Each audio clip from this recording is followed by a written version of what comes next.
Hello વિદ્યાર્થી મિત્રો, કેમ છો? મજામાં?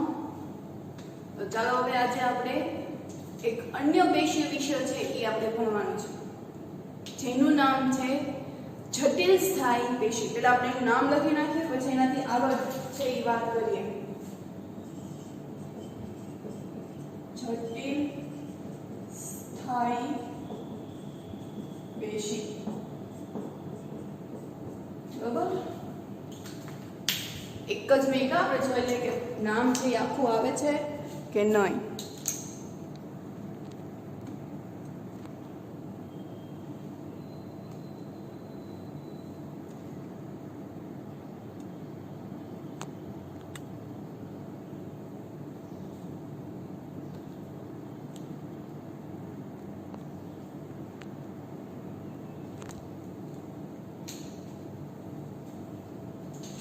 થોડુંક નીચે લખવું પડશે.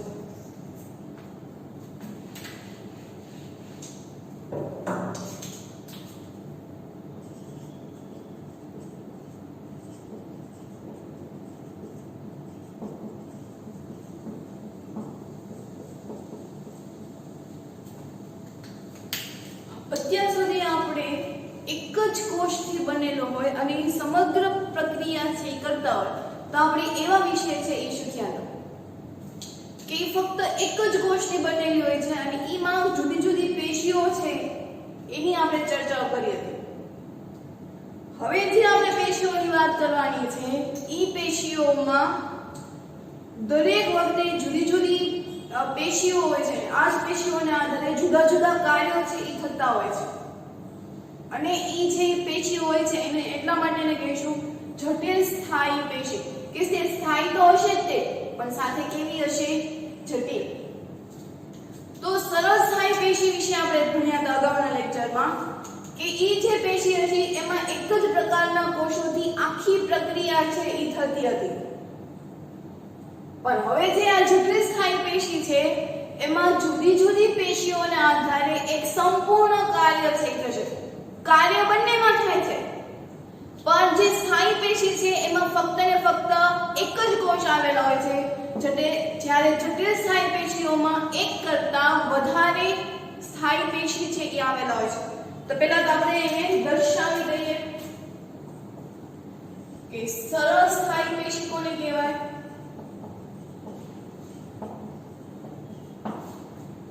એમાં એક જ પ્રકારની પેશીઓથી સંપૂર્ણ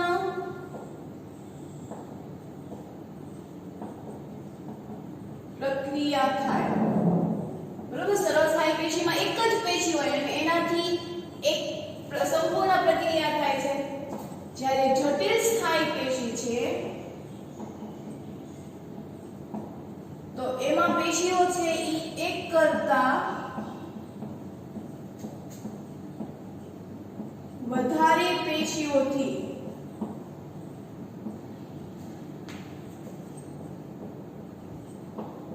સંપૂર્ણ પ્રક્રિયા થાય છે.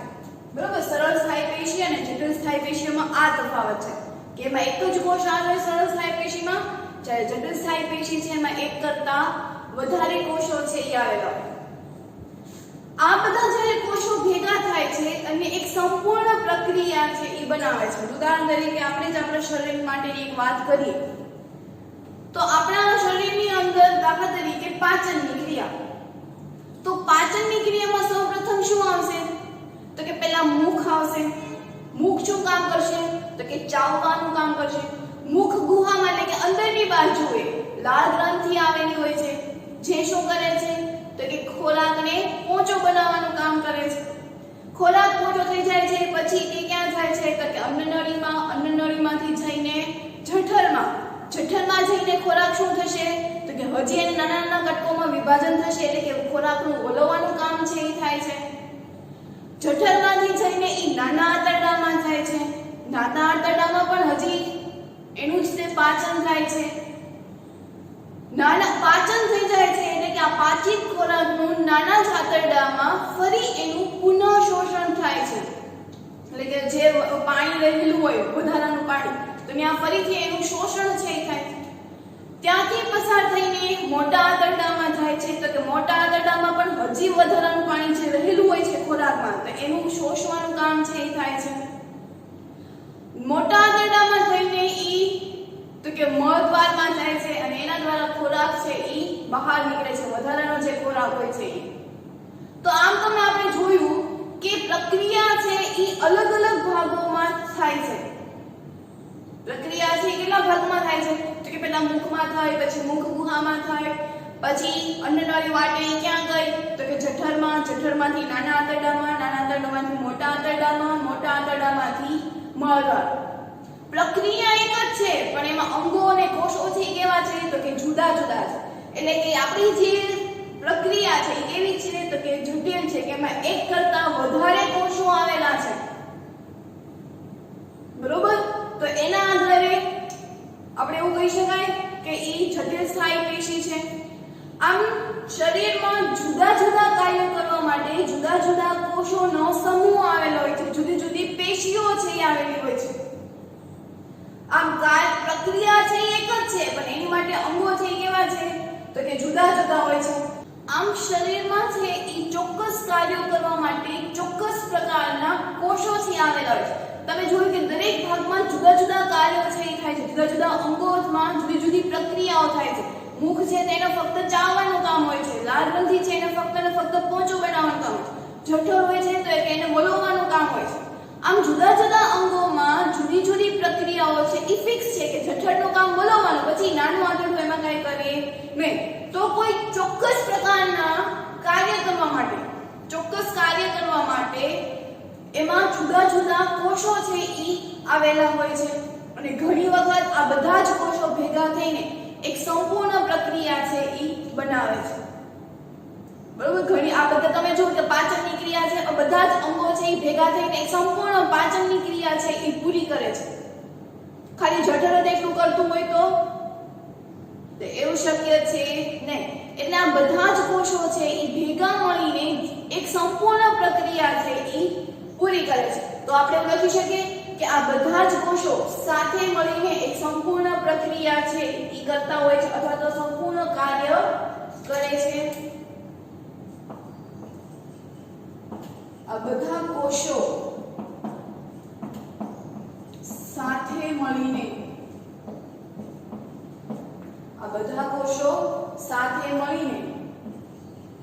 એક સંપૂર્ણ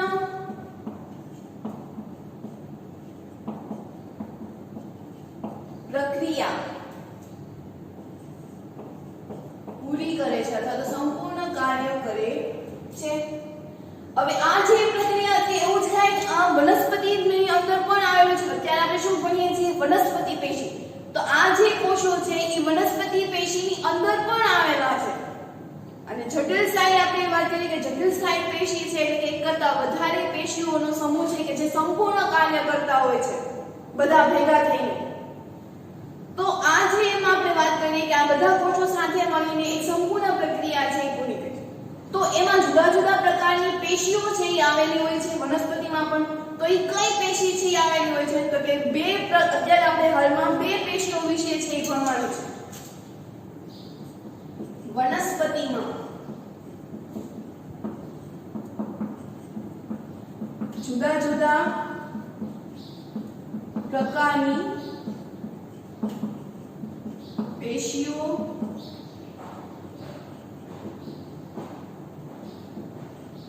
જુદા જુદા પ્રકારની પેશીઓ છે આવેલી હોય છે. તેમાંની બે પેશીઓ કઈ જલવાહક પેશી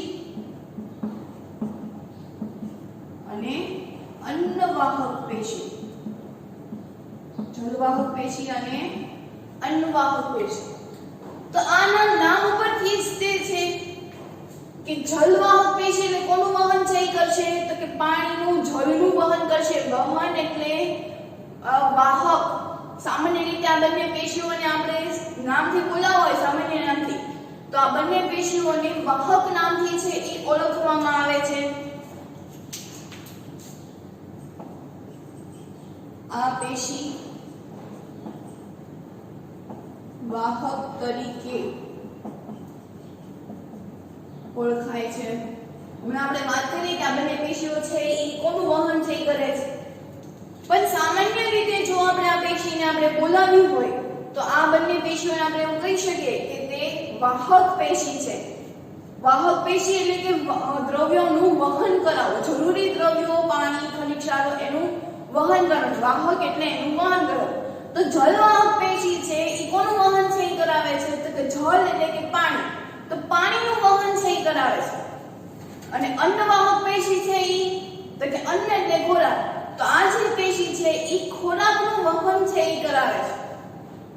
ઉદાહરણ સાથે જો આપણે જોઈએ કે કોઈ આ એક વૃક્ષ છે, બરોબર, અને આ એના મૂળ છે. મૂળમાંથી આ ખનિજ ક્ષારો છે એ ઉપરની તરફ છે એ જશે અને વનસ્પતિના સમગ્ર પાનને પાણી આપવાનું કે જલવાહક પેશી એટલે કે પાણી આપવાનું વહન છે એ કરતા હોય છે. એવી જ રીતે ખનિજ ક્ષારો એટલે કે ખોરાકનું પણ વહન છે એ કરતા હોય છે. ગ્રીન પેન છે એ ખોરાકનું વહન કરાવે.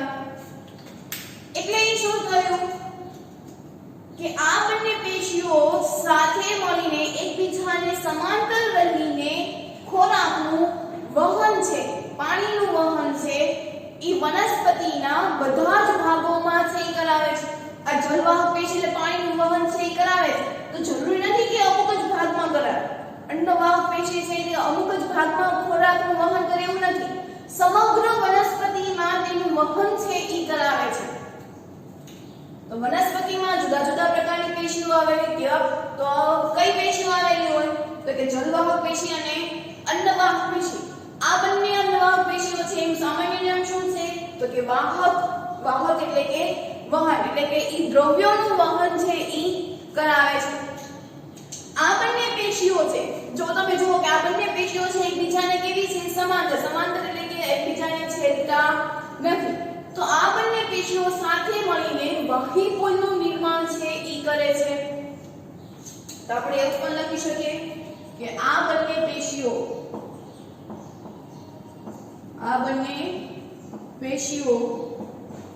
સાથે મળીને વાહિપુલનું અથવા તો વાહિપુલ પેશીનું નિર્માણ કરે છે. વાહિપુલ પેશીનું નિર્માણ કરે છે. આપણે અગાઉ પણ વાહિપુલ વિશે છે એ શીખ્યા હતા કે કોઈ એક જલવાહક પેશી છે અને અન્નવાહક પેશી છે, ઈ ત્યાં એક જગ્યાએ ભેગી થાય છે, એની જે આખી રચના બનાવે છે એને આપણે વાહિપુલ કહેવાય. તમે જુઓ કે આ જે પહેલી લાઈન છે ઈ જલવાહક છે, આ જે બે છે ઈ અન્નવાહક છે, તો ઈ એક જગ્યાએ ભેગી થઈ અને ઈ જગ્યાએ એને વાહિપુલનું શું કર્યું તો કે એને નિર્માણ કર્યું. આપણે સ્થાયી પેશીમાં જ તે વાહિપુલ વિશેની ચર્ચા છે એ કરી ગયા. તો તમે જુઓ કે ઈ જમીનના જે મૂળ છે તો ઈ મૂળ છે ઈ પાણીનું શોષણ કરે છે અને ક્યાં સુધી લઈ જાય છે તો કે ઉપરની બાજુએ જ લઈ જાય. અહીંયા આપણે શબ્દ આવ્યો વાહિપુલ. તો વાહિપુલ છે એ શું છે તો કે બંને સમાંતર ગોઠવાયેલી હોય, એકબીજાને સમાંતર ગોઠવાયેલી હોય તો તેને વાહિપુલ તરીકે છે એ ઓળખવામાં આવે છે. તો આ વાહિપુલનું કામ શું હોય છે તો કે સ્થળજ વનસ્પતિ. સ્થળજ વનસ્પતિ એટલે કે જમીન ઉપર રહેતી વનસ્પતિને પાણી પહોંચાડવાનું કામ છે એ કરવાનું હોય છે. જમીન પર ઉગતી કોઈ વનસ્પતિ છે એને વાતાવરણમાં રહેવા માટે અનુકૂલન સાધવા માટે એને ક્ષમતા છે પૂરી પાડે છે. વાહિપુલનું કામ શું હોય છે તો કે વનસ્પતિ, કઈ વનસ્પતિ તો કે જમીન ઉપર રહેતી વનસ્પતિ. અમુક વખત ગરમીનું પ્રમાણ વધી જાય છે તો અમુક વખતે ચોમાસું એટલે કે વરસાદ પાણી છે એ એને ભરપૂર મળે છે, તો એને વાતાવરણ સાથે અનુકૂલન છે મેળવવાનું હોય. તો આ જે અનુકૂલન મેળવવું હોય તો એ વાહિપુલ છે વનસ્પતિને ક્ષમતા છે પૂરી આપશે, એને અનુકૂળ સાધવા માટે એને મદદ કરશે. બરોબર? શું આપણે શીખ્યા? વાહિપુલ એટલે વાહિપુલ આપણે નામ સમજીએ કે વાહિપુલ શું છે? તો કે બે સમાંતર રહેતી બે પેશીઓને વાહિપુલ તરીકે ઓળખવામાં આવે છે. તેનું કામ શું? તો કે સ્થળજ વનસ્પતિ એટલે કે જમીન પર ઉગતી વનસ્પતિ છે એને અનુકૂલન સાધવા માટે તેને મદદ છે ઈ કરે છે. ભૂસી નાખીએ ઘડી. તો શું લખીએ આપણે એમાં કે વાહિપુલ છે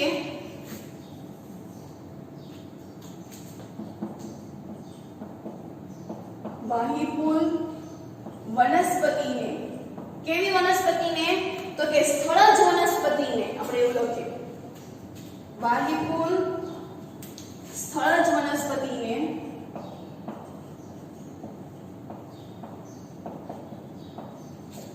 વાતાવરણમાં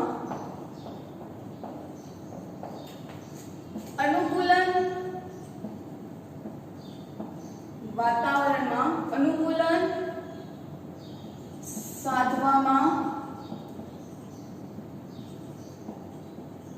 મદદરૂપ થાય છે. અથવા એવું પણ લખી શકાય કે અનુકૂલન સાધવામાં ક્ષમતા છે ઈ પૂરી પાડે છે, અથવા તો વનસ્પતિને અનુકૂળ સાધવા માટે મદદરૂપ થાય છે. તો એને ઈ વાહિપુલ છે વનસ્પતિને સક્ષમ બનાવે છે કે વાતાવરણમાં તેઓ રહી શકે, અનુકૂલન સાધી શકે. મજબૂતાઈ આપવાનું કામ છે કોણ કરે છે? તો કે વાહિપુલ. હવે આ સ્થળજ વનસ્પતિ, ખાસ યાદ રાખજો, સ્થળજ એટલે કે જમીન ઉપર રહેતા. સ્થળજ એટલે શું થશે? જમીન પર રહેતા જે વૃક્ષો છે જે પાણીમાં છે, જલીય વનસ્પતિ છે, એને અનુકૂલન સાધવાની કઈ જરૂર હોતી નથી. એને તો ચારે બાજુ પાણી તો હોય જ છે, તો એને તો અનુકૂળ સાધવાની કઈ જરૂર જ નથી હોતી, કારણ કે એને પાણી મળી રહે છે. જ્યારે જે સ્થળજ વનસ્પતિ છે કે જેઓ જમીન ઉપર રહેતી છે કે જેને પાણી છે એ મળતું નથી, તો એવી વનસ્પતિને અનુકૂળ સાધવા માટે કોણ મદદરૂપ થાય છે? તો કે વાહિપુલ છે એ મદદરૂપ છે થાય છે. વાહક પેશી, અત્યારે આપણે જે વાત કરી એ વાહક પેશીના સામાન્ય લક્ષણો વિશે છે એ વાત કરી. ફરી એકવાર જોઈ લઈએ કે જટિલ સ્થાયી પેશી, અત્યાર સુધી આપણે જે વાત કરી એ સરળ સ્થાયી પેશી વિશે વાત કરી હતા કે જે એક જ કોષથી સંપૂર્ણ પ્રક્રિયા છે થતી હોય છે. જ્યારે જટિલ સ્થાયી પેશી હોય છે એ જુદા જુદી પેશીઓ આવેલી હોય, જુદા જુદા કોષોથી આવેલા હોય છે અને બધા ભેગા થઈને એક સંપૂર્ણ પ્રક્રિયા છે એ બનાવે છે. આ જે કોષો છે એ વનસ્પતિ પેશીઓમાં પણ જોવા મળે છે અને એમાં જુદી જુદી પેશીઓથી આવેલી હોય છે. તો એમાં આપણે બે પેશીઓ વિશે વાત કરીએ, જલવાહક પેશી અને અન્નવાહક પેશી. આ જે વાહક પેશી છે એને વાહક તરીકે ઓળખાય છે. આ બંને પેશીઓ સાથે મળીને એક વાહિપુલની રચના કરે છે. તો આ વાહિપુલ છે શું? તો કે આ બંને સમાંતર રહેતી પેશીઓનું છે. વાહિપુલ આપણે ચિત્ર દોર્યું હતું કે એક અન્નનળી અને એક જલવાહક પેશી એકબીજાને સમાંતર હોય અને સમાંતર હોય જ્યાં એ બંને ભેગા થશે ત્યાં વાહિપુલનું નિર્માણ છે એ થશે. તો વાહિપુલનું કામ શું? તો કે સ્થળજ વનસ્પતિને અનુકૂળ સાધવા માટે એને ક્ષમતા છે પૂરી પાડી, એને મજબૂતાઈ આપવી. તો અહીંયા આપણે વાહક પેશીની સામાન્ય માહિતી વિશે છે આપણે વાત કરી. તો હવે આપણને વાહક પેશીઓ, જલવાહક પેશી અને અર્ધવાહક પેશી વિશે છે આપણે વાત કરવાની છે. તો જલવાહક પેશી એટલે શું? તો કે નામ ઉપરથી તે જલ એટલે કે પાણીનું વહન કરતી હોય એવી પેશીઓને જલવાહક પેશી છે એ કહે છે. તો ઈ જલવાહક પેશી છે એના અમુક ઘટકો છે. કયા કયા ઘટકો છે? તો પહેલા તો આપણે એને જલવાહક પેશીનું નિર્માણ છે એ કેવી રીતે થાય? પહેલો ટોપિક છે જલવાહક પેશી. તો જલવાહક પેશી એટલે શું? હમણાં કીધું એમ નામ ઉપરથી જલ એટલે પાણીનું વહન કરતી હોય એવી પેશીઓને જલવાહક પેશી તરીકે ઓળખવામાં આવે છે. એમાં ઘટકો છે જોવા મળે છે. તેના ઘટકો છે એ કયા કયા છે? તો કે જલવાહક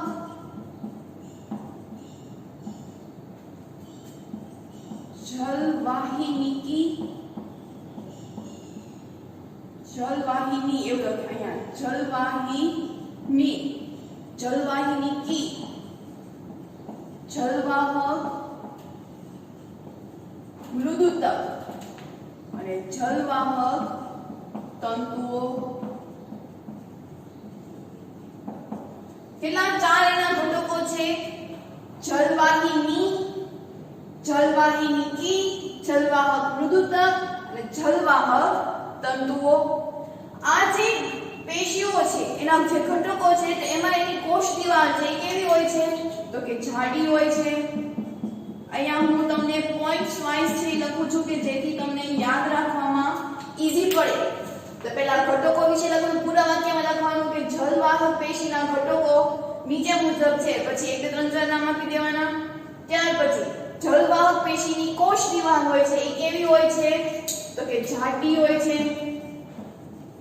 કેવી હોય છે જાડી આમાં જે જલવાહિની હોય છે એની જે કોષ દીવાલ હોય એ પાતળી હોય છે પણ જલવાહિની કી હોય તો એની કોષ દીવાલ જલવાહિની કરતા જાડી છે ઈ હોય છે બરોબર આ જે જલવાહિની દીવાલ હોય છે કેવી હોય છે પાતળી હોય છે કોના કરતા તો કે જલવાહિની કા અને જલવાહિની કીની જે કોષ દીવાલ હોય છે ઈ જલવાહિની કરતા કેવી હોય જાડી એટલે કે આ પાતળી હોય છે અને આ કેવી હોય છે જાડી હોય છે આ બધો ટૂંકમાં છે એ વાત કરવાની હોય છે આ જે જલવાહિની અને જલવાહિનીની જે રચના છે ઈ જાળીકાર છે ની રચના કેવી હોય છે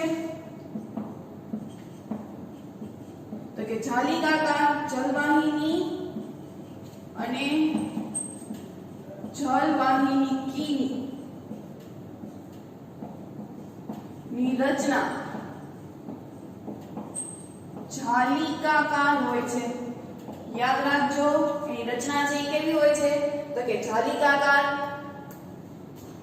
એટલે કે જાળી જેવો એનો આકાર છે ઈ હોય છે એટલે એનો આકાર કેવો હોય જાળી જેવો એટલે એને શું કહેશું જાલિકાકાર તો આનું કામ શું હોય છે આ જલવાહિની અને જલવાહિનીનું કામ શું હોય તો કે પાણી અને ખનિજ ક્ષારોનું ઉર્ધ્વ દિશામાં વહન કરાવવાનું કામ છે ઈ હોય છે કઈ દિશામાં ઉર્ધ્વ દિશામાં હમણાં આપણે સમજીએ તો એ પહેલા આપણે આ જલવાહિની કી એના બધા જે આકૃતિઓ છે એ આપણે દોરી લઈએ તો જલવાહિની કી છે તેની આકૃતિ છે એ કઈ ટાઈપમાં હશે તમારી ટેક્સ્ટ બુકમાં તે જોવા મળે છે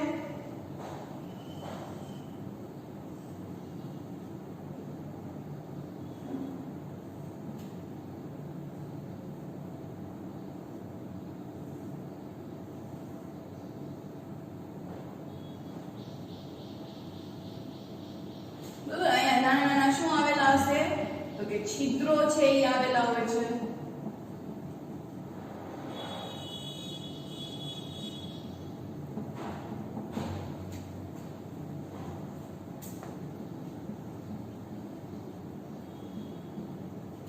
આ જે કાણા કાણા દોરેલા છે એ શું આવેલું છે તો કે છિદ્રો તો આ કોની આકૃતિ છે તો કે જલવાહિની કી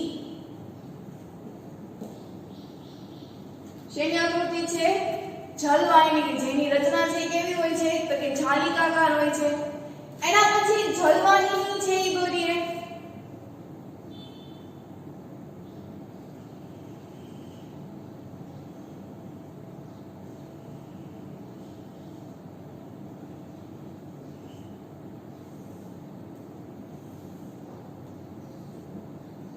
તો એમાં પણ આવા છિદ્રો છે એ આવેલા હોય છે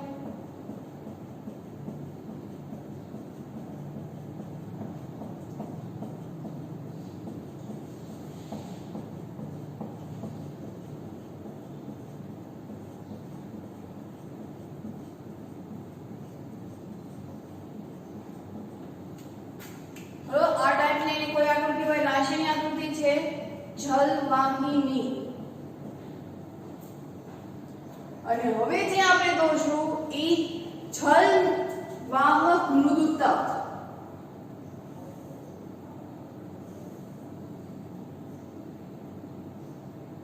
તો એના કોષો પણ આવી રીતે તે જોવા મળે છે જેવી રીતે આપણે ડુંગળીના કોષમાં આકૃતિ દોરીએ છીએ ઈ ટાઈપમાં તે એની અંદર પણ કોષ કેન્દ્ર આવેલું હોય છે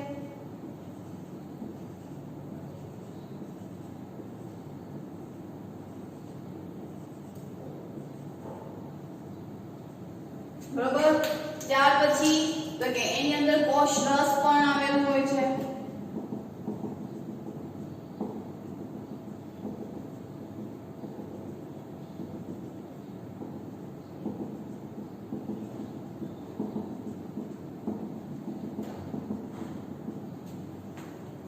એટલે આ શું હશે તો કે કોષ કેન્દ્ર અને અંદર જે પ્રવાહી આવેલું હોય છે એને શું કહેશું આપણે કોષ રસ. બરોબર. તો આ કોની આકૃતિ છે તો કે જલવાહક મૃદુતક. કોની આકૃતિ છે આ જલવાહક મૃદુતક. આવડી આ જલવાહિની અને આ જે આકૃતિ છે એ તમને આપી છે જલવાહિની. એટલે તમે અહીંયા જુઓ કે જલવાહિની અને જલવાહિનીમાં બંનેની રચના છે એ છિદ્રોયુક્ત છે. કેવી છે છિદ્રોયુક્ત. એટલે કે એમાં નાના નાના છે એ છિદ્રો આવેલા છે. તો આ છિદ્રો જેવી રચના જે જોવા મળે એટલા માટે આપણે એને શું કહીશું કે ઈ જાલિકાકાર જેવી રચના તરીકે ઈ ઓળખાય છે. બરોબર. સમજાણું. આ એની કઈ છે જલવાહિની તેમાં જે નાના નાના જે છિદ્રો આવેલા હોય છે એ રીતે જલવાહિની અને જલવાહિની એ બંનેમાં જો છિદ્રો આવેલા એટલે કે તે છિદ્રિષ્ટ હોય છે અને છિદ્રિષ્ટના આધારે આપણે એને કહી શકાય કે તે રચના છે એ કેવી હોય છે તો કે જાલિકાકાર છે એની રચના. એની કોષ દિવાલ કેવી હોય છે તો આ જો એની કોષ દિવાલ છે આ જલવાહિની અને જલવાહિની. તો જલવાહિની હોય છે એની કોષ દિવાલ હોય છે ઈ પાતળી હોય છે જ્યારે જલવાહિનીની જે કોષ દિવાલ હોય છે ઈ કેવી હોય છે તો કે એની કોષ દિવાલ છે ઈ જાડી હોય છે. તો આમ આપણે એવું કીધું કે આ બંને કામ શું કરે જલવાહિની અને જલવાહિનીની. એનું કામ શું તો કે ખનિજ ક્ષારોનું અને પાણીનું ઉર્ધ્વ દિશામાં વહન કરાવવાનું કામ છે એ કોણ કરે છે. હવે આપણે આને ભૂસી નાખીએ. કોણ કામ કરે છે તો કે જલવાહિની અને જલવાહિની કઈ દિશામાં વહન કરાવે છે તો કે વનસ્પતિની ઉર્ધ્વ દિશામાં. હવે અહીંયા શબ્દ આવ્યો ઉર્ધ્વ દિશા. ઉર્ધ્વ દિશા એટલે શું થશે તો કે નીચેથી ઉપરની તરફ છે એ વહન કરાવવાનું. ધારો કે આ કોઈ એક વૃક્ષ છે આ એના મૂળ છે. બરોબર. અહીંયા મૂળમાંથી પાણી અને આ ખનિજ ક્ષારોનું વહન છે ઈ તો કે કઈ પેશી કરાવે તો કે જલવાહિની અને જલવાહિની આ બંને છે ઈ પાણી અને ખનિજ ક્ષારોનું વનસ્પતિના સંપૂર્ણ ભાગમાં છે એને પહોંચાડવાનું કામ છે ઈ કરે છે. આ એ બંનેનું કામ નથી કે પાણીને પહોંચાડવાનું અને ખોરાકને પહોંચાડવાનું. જ્યાં જેને જરૂર હોય દાખલા તરીકે અમુક ભાગોમાં પાણીની જરૂર છે તો ઈ પાણીનું વહન કરે છે. અમુક છે ઈ તો કે ખનિજ ક્ષારોનું વહન છે ઈ કરે છે. તો ઈ ક્યાંથી કરે છે તો કે નીચેથી જે એના મૂળમાં જે પાણીનો સંગ્રહ થયેલો છે તો જરૂરિયાત પડે તે નીચેથી ઉપર તરફ વહન કરાવે જેને આપણે કહીશું ઉર્ધ્વ દિશા. નીચેથી ઉપર તરફ એટલે ઉર્ધ્વ દિશા એટલે નીચેથી ઉપરની તરફ છે ઈ વહન છે ઈ કરાવે. તો વનસ્પતિમાં પાણીનું જે શોષણ છે એટલે કે નીચેથી ઉપરની તરફ એટલે કે ઉર્ધ્વ દિશામાં વહન કરવાનું કામ છે એ કોના દ્વારા થાય છે તો કે જલવાહિની અને જલવાહિની દ્વારા. કોના દ્વારા કરાવે છે તો કે મૂળ દ્વારા. જે મૂળે પાણી શોષેલું છે તો એના દ્વારા ખનિજ ક્ષારો અને પાણીનું છે ઈ વહન થાય છે અને વૃક્ષના બધા જ ભાગોને પહોંચાડવાનું કામ છે યા કોણ કરે છે તો કે જલવાહિની અને જલવાહિની. તો આ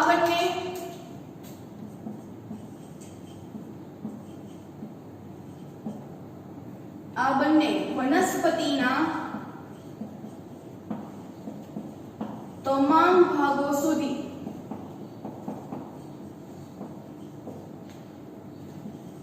મૂળ દ્વારા શોષાયેલા પાણી અને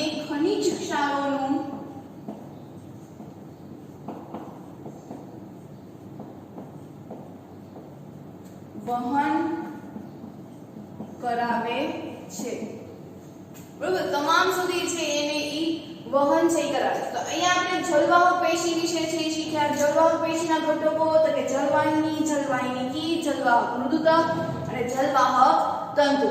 કોષ તેવા કેવી હોય છે તો કે જાડી હોય છે. હવે જે જલવાહિનીકી અને જલવાહિનીકી છે ઈ બંનેની રચના છે ઈ જાલિકા છે. હમણાં આપણે જોયું કે એમાં છિદ્રો છે આવેલા હોય છે, એની રચના છે છિદ્રિષ્ઠ હોય છે. આ બંનેની રચના કેવી હોય છે?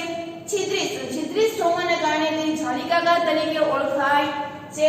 આ બંનેનું કામ શું તો કે વનસ્પતિના તમામ ભાગોને પાણી અને ખનિજ ક્ષારોનું વહન છે ઈ કરાવવાનું કામ છે ઈ આ પેશીઓ છે ઈ કરતા હોય છે. એના ઘટકો છે જલવાહક પેશીના મુખ્ય છે પણ એના પેટા પ્રકાર છે એટલે એના ઘટકો છે જલવાહિની, જલવાહિનીકી, જલવાહક તંતુઓ અને જલવાહક મૃદુતક.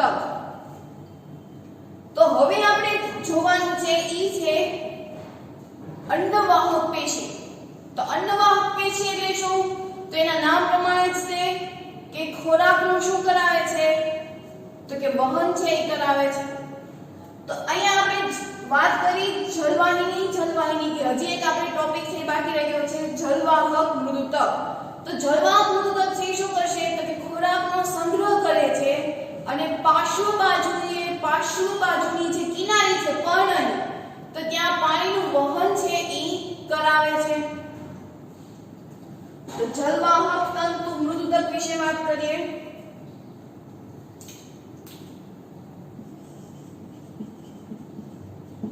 જલવાહક મૃદુતક તો એ શું કામ કરશે તો કે ખોરાકનો સંગ્રહ કરશે. એક કાર્ય કે ખોરાકનો સંગ્રહ કરવો અને બીજું કામ શું તો કે પાર્શ્વ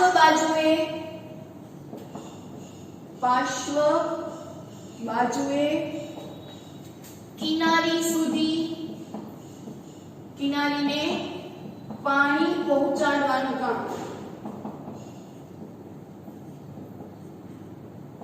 આમ તમે જો જલવાહકનું કામ જે શું છે તો કે ખનિજ ક્ષારોને પાણીનું વહન કરવાનું પણ એમાંય તે જો આટલા બધા ઘટકો છે આવેલા છે આ બધા જ ઘટકો એક સાથે ભેગા થઈને એક આખી પ્રક્રિયા છે પૂર્ણ કરે છે. જેવી રીતે આપણે કીધું કે આ બધા કોષો સાથે મળીને એક સંપૂર્ણ પ્રક્રિયા કરે એવી જ રીતે જલવાહક પેશીના બધા જ ઘટકો ભેગા થઈને એક સંપૂર્ણ પ્રક્રિયા છે ઈ કરે છે. એના પછી આપણે વાત કરીએ તો કે જલવાહક તંતુઓ. તો જલવાહક તંતુઓ છે કેવા હોય છે તો કે ઈ મૃત કોષો હોય છે. એના કોષો કેવા હોય મૃત હોય. તો એનું કામ શું હોય છે તો કે જલવાહક પેશીને આધાર આપવાનું કામ છે ઈ કરે છે અને આધાર આપવાનું કામ કરતી હોવાથી એને આપણે આધારોત્તક કહીએ છીએ. ઈ વનસ્પતિને શું આપે છે તો કે આધાર આપે છે. આ તંતુઓ વનસ્પતિને શું આપે છે તો કે આધાર આપે છે એટલે કે આધાર આપવાનું કામ કરે છે એટલે કે તે આધારોત્તક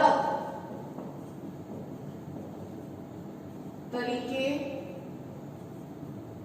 વર્તે છે. તંતુઓ શું કરશે તો કે વનસ્પતિને આધાર આપવાનું કામ કરે છે અને આધાર આપવાનું કામ એટલે વિજ્ઞાનની ભાષામાં આપણે એવું કહી શકીએ કે તે આધારોત્તક છે. તો અહીંયા આપણે વાત કરી વાહક તંતુઓ. આ જે વાહક જલવાહક તંતુઓના જે કોષો હોય છે એ જીવંત હોય છે, બરોબર. જીવંત હોય છે તો જ તે આધાર આપવાનું કામ છે એ કરે છે. એટલે જલવાહક તંતુઓ છે કેવા હોય છે તો કે જીવંત હોય છે. તો હવે એના પછી આપણે વાત કરીએ અંડવાહક પેશી. બીજી કોઈ આપણી પેશી છે ઈ અંડવાહક પેશી. એના નામ ઉપરથી જ તે કે અંડવાહક પેશી છે એનું કામ શું તો કે ખોરાકનું વહન કરાવવાનું કામ છે એ કરે છે. તો એમાં પણ ઘટકો કયા છે તો કે ચાલની નલિકા, સાથી કોષો, અંડવાહક મૃદુતક, બરોબર. કેટલા એના તો કે ચાલની નલિકા, સાથી કોષો અને અન્નવાહક મૃદુતક. તો પહેલા એના ઘટકો છે એ લખી નાખીએ આપણે.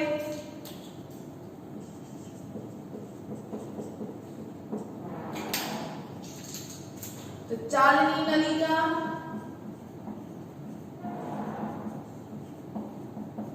એના પછી સાથી કોષો, ચાલની નલિકા, સાથી કોષો અને અન્નવાહક મૃદુતક. અન્નવાહક મૃદુતક. આ જે ચાલની નલિકા છે એની રચના કેવી હોય છે? તો કે ચાયની જેવી એની રચના હોય છે, ગળણી જેવી એની રચના હોય છે. તો આ જે ઘટકો છે તો એની કોષ દિવાલ કેવી હશે? તો કે છિદ્રિત હશે. જ્યારે અહીંની જે કોષ દિવાલ હતી કેવી હતી? તો કે જાડી હતી. એટલે કે એની કોષ દિવાલ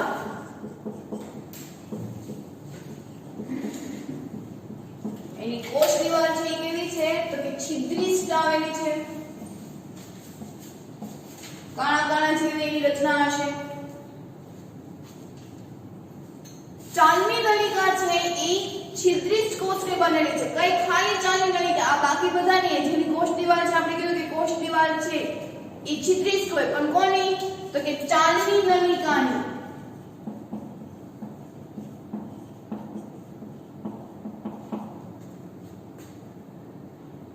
અહીંયા આપણે એક પોઈન્ટ લખી નાખીએ કે ખનિજ ક્ષારોનું ઊર્ધ્વ દિશામાં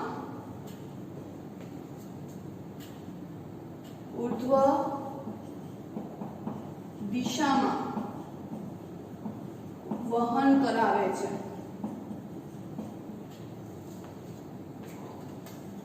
કોષ દિવાલ ચાલની નલિકાની કેવી હોય છે? તો કે છિદ્રિત હોય છે અને તેનો આકાર છે એ કેવો હોય છે? તો કે નળી જેવો હોય છે. એટલે જ આપણે એને નલિકા જેવો શબ્દ છે એ વાપર્યો છે. એટલે કે નલિકાકાર જેવી એની રચના છે એ હોય છે. કોની? તો કે ચાલની નલિકાની. તો એ બંનેનું કામ શું હોય છે? તો કે આ જે અન્નવાહક પેશી છે એ બંને દિશાઓમાં વહન છે એ કરાવવાનું હોય છે. ખોરાકનું વહન છે એ કરાવવાનું હોય છે બંને દિશાઓમાં. એટલે કે તે ઊર્ધ્વ દિશામાં પણ વહન કરાવશે અને અધો દિશામાં પણ છે એ વહન કરાવે છે. તો અન્નવાહક પેશી છે એ કોનું વહન કરાવે? તો કે દ્રવ્ય. તો દ્રવ્યનું વહન છે એ કરાવે. કઈ દિશામાં કરાવે? તો કે ઊર્ધ્વ દિશા અને અધો દિશામાં. તો અન્નવાહક પેશી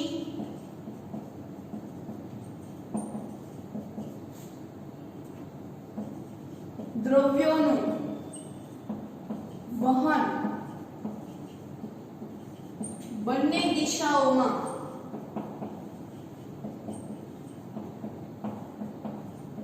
કરાવે છે. બંને દિશા એટલે શું? ફરી એક વખત આપણે વૃક્ષ છે એ દોરીએ. બરોબર? આ એક ઝાડ છે, એમાંથી નીચેથી ઉપર તરફ છે એ વહન થાય. શેમાં? જલવાહક પેશીમાં. અને નીચેથી ઉપર તરફ એટલે કે એ ઊર્ધ્વ દિશા છે અને ઉપરથી નીચે તો એને આપણે કહીશું અધો દિશા. નીચેથી ઉપર એટલે ઊર્ધ્વ દિશા અને ઉપરથી નીચે તેને કહેવાશે અધો દિશા. તો આ અન્નવાહક પેશી છે એમાં આ બંને પ્રકારની પ્રક્રિયા છે એ થાય છે કે જેને જ્યાં જરૂર હોય તે જગ્યાએ જાય છે. આપણને ખબર છે કે પર્ણમાં ખોરાક છે એ બને છે. પર્ણ પ્રકાશ સંશ્લેષણની ક્રિયા દરમિયાન સૂર્યપ્રકાશની હાજરીમાં હરિતકણની સાપેક્ષે ખોરાક છે એ બનાવે છે. એ ખોરાક ક્યાં હોય છે? તો કે પર્ણમાં હોય છે. હવે એ જ ખોરાકને અમુક વખત જો મૂળને જરૂરી હોય એટલે કે ઉપરથી નીચે તરફ એટલે કે અધો દિશામાં એનું વહન છે એ થાય છે. અથવા તે ઉપર કહી શકાય કે મૂળમાં ખનિજ ક્ષારો કે જે પર્ણના જે ખોરાકો છે એ જમા થયેલો હોય છે અને પર્ણને જ્યારે જરૂર હોય છે ત્યારે એ ખોરાક છે એ ઉપરની દિશામાં છે એ પહોંચાડે છે. આમ ખોરાક પહોંચાડવાની એની ક્યારે જરૂર પડે? તો કે જ્યારે પર્ણનો ઉદ્ભવ થાય ત્યારે એટલે કે પર્ણોદ્ભવ થાય ત્યારે પુષ્પનું ખીલન થાય. પુષ્પ જ્યારે ઉગે છે એટલે કે પુષ્પોદ્ભવ થાય ત્યારે તો આ દરમિયાન છે એ વનસ્પતિને ખોરાકની આવશ્યકતા છે એ વધારે હોય છે. જ્યારે કોઈ નવું નિર્માણ થાય છે ત્યારે વનસ્પતિને છે એ ખોરાકની જ્યારે જઠર જ્યારે પર્ણોદ્ભવ થશે એટલે કે તે મૂળમાંથી ઉપરની તરફ પહોંચાડશે એટલે કે ઉર્ધ્વ દિશામાં વહન કરે છે. પુષ્પોદ્ભવ થશે ત્યારે પણ તે ઉપરની દિશામાં વહન છે એ કરાવે છે. તો જે મૂળમાં જે સંગ્રહાયેલા જે ખનિજ ક્ષારો છે કે ખોરાક છે એને અન્ય સુધી પહોંચાડવાનું કામ છે એ કરે છે. અન્નવાહક પેશીઓમાં છે એ ઉપરથી નીચે અને નીચેથી ઉપર તરફ છે એ વહન છે એ કરે છે. ખોરાકનો સંગ્રહ છે એ થયેલો હોય કે ખોરાક જરૂર હોય ત્યાં એને પહોંચાડવામાં આવે છે. તો અન્નવાહક પેશી પર્ણોમાંથી ખોરાકનું વહન વનસ્પતિના જુદા જુદા ભાગોમાં કરે છે. તો એક પોઈન્ટ એવો પણ લખી શકીએ કે વનસ્પતિ પર્ણોમાં સંગ્રહાયેલા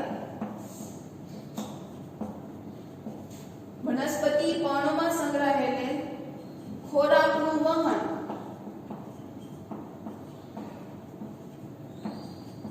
જુદા જુદા ભાગોમાં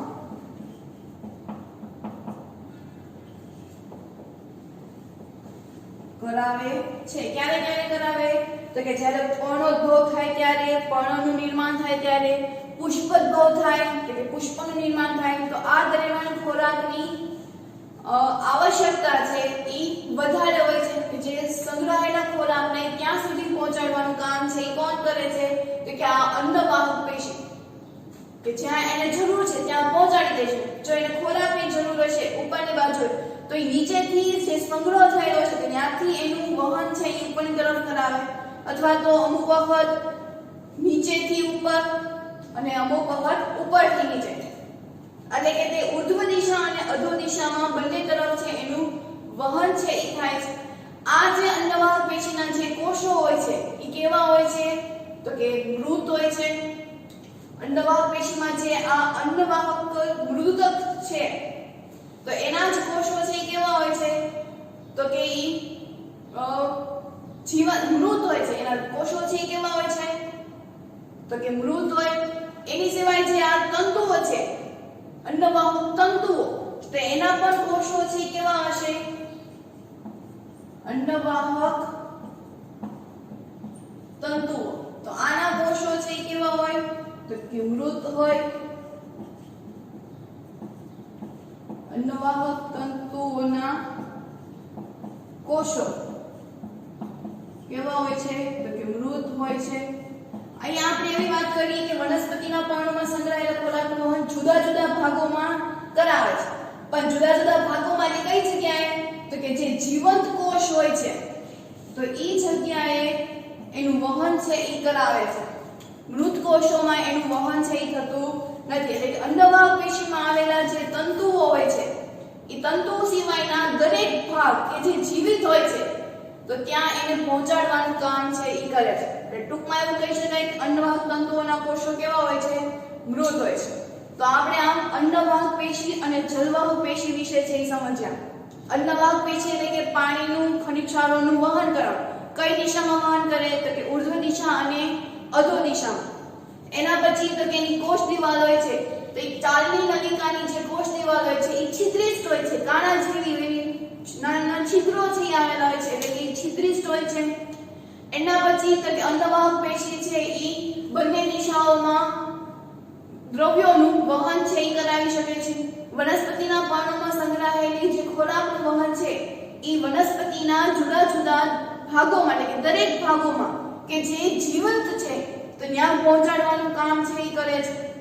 અન્નવાહક પેશીમાં રહેલા અન્નવાહક તંતુઓ કે જે એની સિવાયના ભાગમાં એવું કહી શકાય કે આ તંતુઓ મૃત હોય છે એટલે કે અન્નવાહક તંતુઓના સિવાયના બાકીના બધા જ ભાગોમાં એનું વહન છે એ કરાવે છે. તો અહીંયા આપણે હવે અન્નવાહક પેશી અને જલવાહક પેશી છે એ પૂર્ણ કરીએ છીએ. પણ 3 પ્રશ્નો છે એના આન્સર તમારે દેવાના છે. કયા? તો કે વનસ્પતિઓમાં કોઈ પણ 2 વાહક પેશીઓના નામ છે એ આપો કે જે જટિલ હોય. અન્નવાહક પેશીઓમાં કોઈ પણ 2 પેશીઓના નામ છે એ જણાવો. એના પછી બીજો પ્રશ્ન તો કે અન્નવાહક પેશીના ઘટકો પૈકી કયા ઘટકો મૃત હોય છે? ખાસ સાંભળજો, અન્નવાહક પેશીના ઘટકોમાં કયા ઘટકો છે ઈ મૃત હોય છે? તો આપણે અહીંયા લખ્યું કે અન્નવાહક તંતુઓના કોષો કેવા હોય? મૃત હોય છે. એના પછી ત્રીજો પ્રશ્ન તો કે જલવાહક પેશીમાં પાણીનું વહન કઈ દિશામાં થાય છે? જલવાહક પેશીમાં પાણીનું વહન કઈ દિશામાં થાય છે?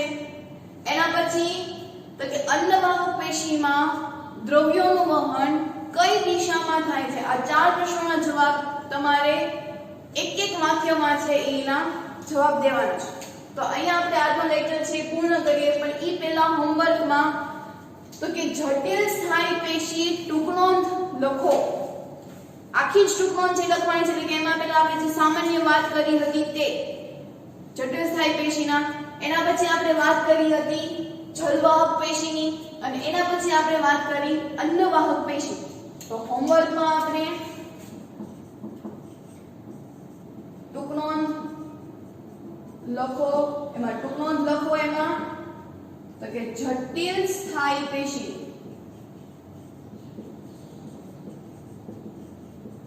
કેટલી વખત? તો કે 2 વખત છે ઈ લખવાનું છે. તો અહીંયા આપણે આજનો આ લેક્ચર પૂર્ણ કરીએ.